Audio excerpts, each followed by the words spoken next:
अब मैं बताता हूँ कि हैक हुआ कैसे। ठीक है, यस।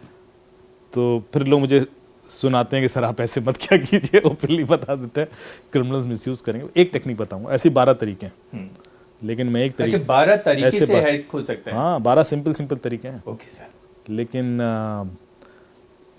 ऐसा ना हो कि क्रिमिनल्स भी मिसयूज करने लगे। सबसे पहला तरीका है कॉल मर्जिंग टेक्निक, या कॉल, हाँ तरीके बताता हूँ। Call merging technique, call forwarding technique, voice mailing technique, QR code, screen sharing techniques apps के थ्रू। तो जो कॉल मर्जिंग टेक्निक है वो कैसे काम करती है, मान लीजिए आप मेरे मित्र हैं ही जी जी। और आपको एक कॉल आता है और वो कॉलर कहता है कि ध्रुव जी, अमित जी ने आपका नंबर दिया और हम एक इवेंट कर रहे हैं दिल्ली में ताज होटल में और आपको इनवाइट करना है और we want you to host that event, या कुछ मीडिया के लोग चाहिए। तो आप बातचीत शुरू कर देंगे, आपको लगेगा कि अमित का रेफरेंस दिया है, विश्वास है, क्रेडिबल नाम है। फिर वो कहेगा Dhruv ji I think Amit is also calling you, आप एक काम कीजिए वो कॉल मर्ज कर दीजिए, हम तीनों आपस में बात कर लेते हैं, क्योंकि हमने उनको भी इन्वाइट किया है। तो आपको एक और कॉल आ रहा होगा पैरेलली, आप कहेंगे यार ये अमित का नंबर तो नहीं है, नहीं वो उनका VIP नंबर है, आप मर्ज कीजिए ना, बात करते हैं ना, अभी तुरंत क्लोज करते हैं इसको। ओके। थोड़ा सा अर्जेंसी दिखाया और आपको लगा क्या है, मर्ज कर दिया आपने। जैसे ही आप मर्ज करेंगे आपके अकाउंट से पैसे निकल जाएंगे, या आपका व्हाट्सएप हैक हो जाएगा, या आपका फेसबुक गूगल कुछ हैक हो जाएगा। क्यों हैक हुआ? आपने कोई OTP दिया नहीं दिया, आपने कोई लिंक क्लिक किया नहीं, आपने कोई ऐप इंस्टॉल की नहीं, फिर आपके पैसे क्यों निकले? फिर आपका व्हाट्सएप क्यों हैक हो सकता है? सोचिए, यही टेक्निक है बस। कैसे? मैंने आपने 2 इनकमिंग कॉल मर्ज की, यही क्या? चैलेंज यह था कि दोनों इनकमिंग कॉल अननोन नंबर से थी, इसमें से एक भी नंबर आपके फोन में सेव नहीं था। बिल्कुल करेक्ट। ये वाला भी अननोन था, वो भी अननोन था। बस यही नहीं करना है। ये जो दूसरा कॉल आपको आया वो OTP का कॉल था।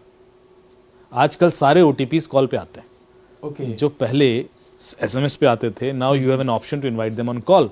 व्हाट्सएप का OTP कॉल पे भी मंगा सकते हो, बैंक का OTP कॉल पे मंगा सकते हो, गूगल का OTP कॉल पे मंगा सकते हो, फेसबुक का OTP कॉल पे मंगा सकते हो। तो जब वो क्रिमिनल आपसे बात कर रहा है, जो पहला कॉल है वो तो क्रिमिनल का है, वेरी क्लियर।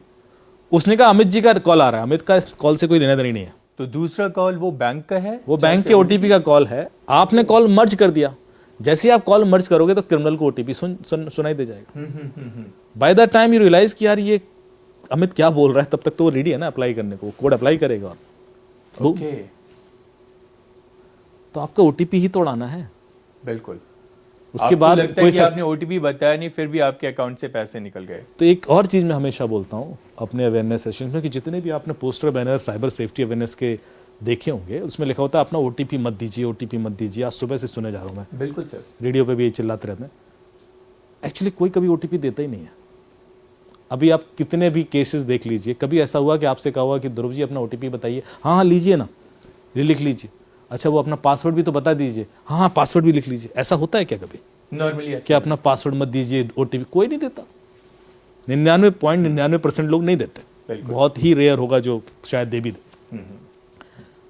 OTP एक तरीके से निकाला जाता है, एक कहानी होती है उसके पीछे, और वो कहानी जब तक लोगों को पता नहीं होगी, और वो कहानी सुनना चाहूंगा सर। वो तो निकलता रहेगा जी। बताइए।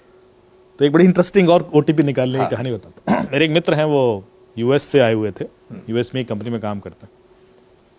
लखनऊ में थे, अपनी माता जी को थोड़ा सा तीर्थाटन करा रहे थे, वो घुमा रहे थे। तो शायद उस दिन उनको दिल्ली आना था, बनारस से लखनऊ आए होंगे और लखनऊ से दिल्ली आ रहे थे। तो फ्लाइट उसमें थे, एयरपोर्ट पर थे। तो उनकी माता जी थोड़ी सी थकान फील कर रही थी, और फिर उसके बाद दिल्ली से शायद वापस US का कोई फ्लाइट था उनका। तो उन्होंने सोचा कि दिल्ली जब लैंड करेंगे उसके बाद जो उनका ड्यूरेशन है अगली फ्लाइट का, वो 6-7-8 घंटे का है, तो उस दौरान एयरपोर्ट के पास कोई होटल ले लेते हैं, वहाँ रेस्ट कर लेंगे। तो वो गूगल पे उन्होंने सर्च किया दिल्ली एयरपोर्ट के आसपास कोई होटल, तो उनको एक नंबर मिल गया लेमन ट्री का। अच्छा। तो उन्होंने तुरंत कॉल लगा दिया। आप लेमन ट्री से बोल रहे हैं? हाँ जी लेमन ट्री से बोल रहे हैं। वो एक अभी मैं लैंड करने वाला हूँ 2 घंटे बाद, तो आप एक रूम बुक कर दीजिए, साहब कर देंगे। क्या चार्जेस? बताए इतने चार्जेस। बोले यार हमें तो 4 घंटे के लिए चाहिए, आप थोड़ा सा कंसेशन दे दीजिए। बोले सर वो तो अप्रूवल लेना पड़ेगा और ऐसा वैसा। Please please please. फिर थोड़ा ड्रामा किया उसने, हाँ साहब अप्रूवल ले लिया हमने, 1800 रुपये में आपको 4 घंटे के लिए दे देंगे। वेरी गुड यार, मतलब एक अच्छा होटल आपको 4 घंटे की थोड़ा डिस्काउंट दे दिया उसने। तो बोला ठीक है सर आप कर दीजिए बुक। तो बोला आप पेमेंट कर दीजिए। तो बोले आप अपना कार्ड डिटेल दीजिए। बोले कार्ड डिटेल मैं कैसे दे दूँ? बोले अरे मैं आपसे OTP थोड़ी ना मांग रहा हूँ, मैं आपसे कार्ड डिटेल मांग रहा हूँ, OTP मत बताना। हाँ पॉइंट उसने कार्ड डिटेल दे दिए, उसने कार्ड डिटेल भरे। उसने कहा सर वो 1600 रुपये का मैंने OTP भेजा है, आप देख लीजिए OTP आया होगा। तो उन्होंने देखा 1600 रुपये का OTP आया था। उन्होंने कहा ये लीजिए। उसने OTP डाला, 1600 रुपये चले गए। अब वो बंदा बोला ठीक है मुझे बुकिंग नंबर दे दीजिए। बोले सर वो पेमेंट रिफ्लेक्ट नहीं कर रहा है यहाँ पर। ओके, कह रहा ऐसे कैसे हो सकता है? और इधर 1600 रुपए कट और लिए। हमारे अकाउंट से निकल गया, SMS आ गया। बोले पता नहीं सर यहाँ रिफ्लेक्ट नहीं कर रहा है, हमारे अकाउंट में आया नहीं अभी तक। तो थोड़ा बहस होने लगी, यार मैं तो निकल गया और मैं तो ऐसा है। इतने में वो बोर्डिंग अनाउंस हो रही है कि फ्लाइट का, क्योंकि वो टाइमिंग ऐसा है। तो उनको लग रहा है यार क्लोज हो जाए मैटर तो पहुंचूं वहाँ पे तो क्लियरिटी हो जाए, वरना फिर वही ड्रामा। तो बोलते हैं नहीं नहीं सर वो आया नहीं है पैसा, और अभी मैं कैसे रेफरेंस नंबर दे दूं, और तो जब तक आएगा नहीं कर सकता। एक काम कीजिए सर, आप ना मुझे अपना जो आपके अकाउंट से पैसे निकले हैं, बोले हाँ, तो उसका स्क्रीनशॉट भेज दीजिए तो मुझे कंफर्मेशन आ जाएगी। बोले हाँ कोई दिक्कत नहीं। उसने स्क्रीनशॉट लिया, भेज दिया। अब ये देखिए साइकोलॉजिकल गेम देखना, जो स्क्रीनशॉट भेजना आपके दिमाग में फीड करना था उसका पर्पस, कि आपको लगे कि स्क्रीनशॉट भेजने से कोई दिक्कत नहीं होती। तो आपने स्क्रीनशॉट लिया, भेज दिया, और वो उसने देखा। अब उसका रिएक्शन था अरे सर यू आर राइट, 1600 रुपये दिए आपने, आपके तो अकाउंट से निकले, अब तो यू एब्सोल्युटली राइट सर। मतलब कितना इमोशनल। अब आप देखिए हाँ पूरा हर चीज नोटिस कीजिएगा। तो फिर मेरे अकाउंट में क्यों नहीं दिख रहे? मतलब कहीं गड़बड़ है सर। आप एक काम कीजिए, हो जाता है कई बार सर ऐसा, आप 1 रुपये और ट्रांसफर कीजिए, क्योंकि कई बार क्या होता है वो पिछला वाला ना क्यू में अटक जाता है। तो 1 रुपये जब निकलेगा तो ये वाला भी SMS आ जाएगा। अब पढ़ा लिखा आदमी है, सब जानते हैं कि ऐसा नहीं होता, लेकिन कम्युनिकेशन इतना डेंस हो चुका है, इंटेंस। तो उन्होंने कहा ठीक है साहब 1 रुपये और कर लेते हैं, 1 रुपये में क्या नुकसान है। तो उसने बोले 1 रुपये का फिर ट्रांजेक्शन किया। बोले सर वो OTP आया होगा बता देना। तो इन्होंने देखा तो वो OTP 16,000 रुपये का था। बोले यार ये OTP तो 16,000 का है। बोले नहीं सर 1 रुपये ट्रांसफर किया मैंने। क्या बात कर रहे हो आप, मैं 16,000 क्यों ट्रांसफर करूँगा? अरे बोले नहीं OTP 16,000 का। बोले नहीं नहीं 1 रुपये का, नहीं 16,000 का, 1 रुपये का। अरे आप स्क्रीनशॉट भेजिए सर। स्क्रीनशॉट भेज दिया। फिर दोबारा आप समझे नहीं बात को। पहली बार जब स्क्रीनशॉट भेजा था तो उसमें OTP नहीं था। अब जो स्क्रीनशॉट भेज रहे हो उसमें तो OTP है।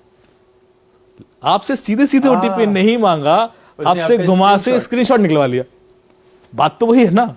तो पहली वाली एक्सरसाइज में उसने सिर्फ आपके दिमाग में डाला कि स्क्रीनशॉट भेजने से दिक्कत नहीं होती। जैसे ही दूसरी बार में स्क्रीनशॉट भेज जाओ, उसने ओ ये क्या कर दिया मैंने तो OTP भेज दिया। तो उसने अप्लाई किया, निकल गए 16,000। ये तो वो फ्लाइट बोर्ड करने वाले थे।